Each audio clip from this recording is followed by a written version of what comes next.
PhilHealth namin, wag na hawin!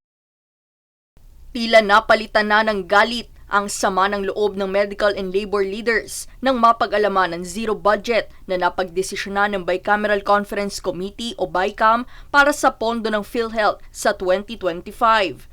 Ayon kay Dr. Antonio Miguel Danz, na isa ring propesor ng University of the Philippines o UP College of Medicine, sa halip na 70 bilyong piso na nararapat na pondo ng PhilHealth ay binabaan ito sa Senado sa 47 bilyong piso hanggang sa maging zero budget na lamang ang inaprubahan ng BICAM. Malinaw na malinaw po sa Senado, ang nag-object lang dito sa zero budget ng PhilHealth ay si Senator Coco Pimentel at si Senator Riza Hontiveros.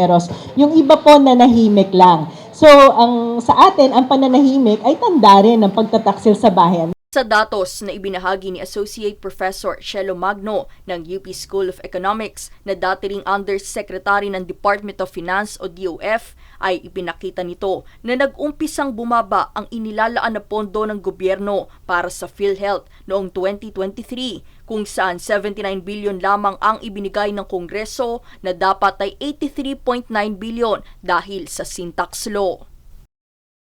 Ayon sa sin tax law, 80% of the 50% excise tax collection mula sa sugary beverage at saka tobacco products ay dapat nilalaan lamang sa PhilHealth.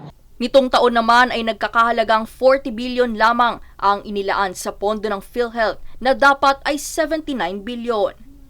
At ngayong taon na to, ayon sa computation natin, dapat ang budget ng PhilHealth para sa subsidy ng indirect contributors natin ay 69.81 billion.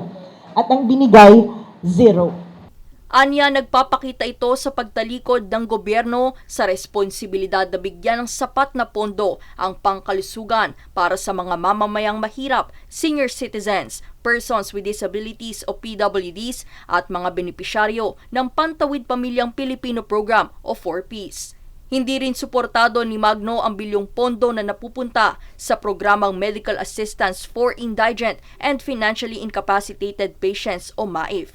Ang MAIF ay isang health assistance na kinakailangan ng guarantee letter mula sa mga politiko, kung saan itinuro ito ng propesor bilang pahirap o pamamalimos ng tulong para sa mga mamamayan na nagbabayad ng tax.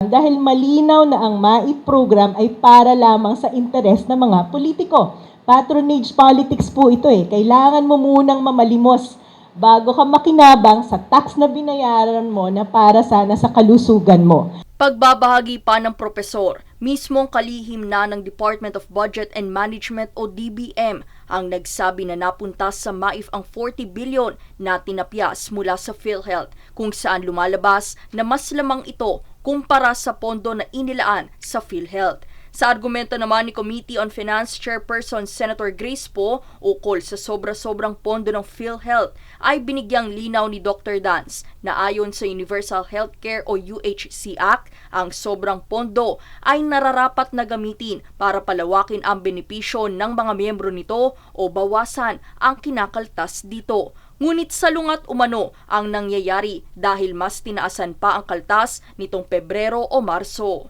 Naniniwala po tayo na ito na po ata ang pinaka-corrupt na budget sa history ng Pilipinas. Dahil kitang-kita naman na ang nangingibabaw ay ang interes ng mga politiko at hindi ang interes ng taong bayan. Iisa naman ang panawagan ng grupo kay Pangulong Ferdinand Bongbong Marcos Jr. na huwag pirmahan ang nasabing budget dahil hindi umano ito katanggap-tanggap para sa mamamayang Pilipino. We condemn the adoption of this 2025 budget na ito at dadalhin natin ang laban. Kung hindi man sa Parliament of the Street, ay dadalhin natin ito sa Korte Suprema. Danizel Lopez nag-uulat para sa One Media Network.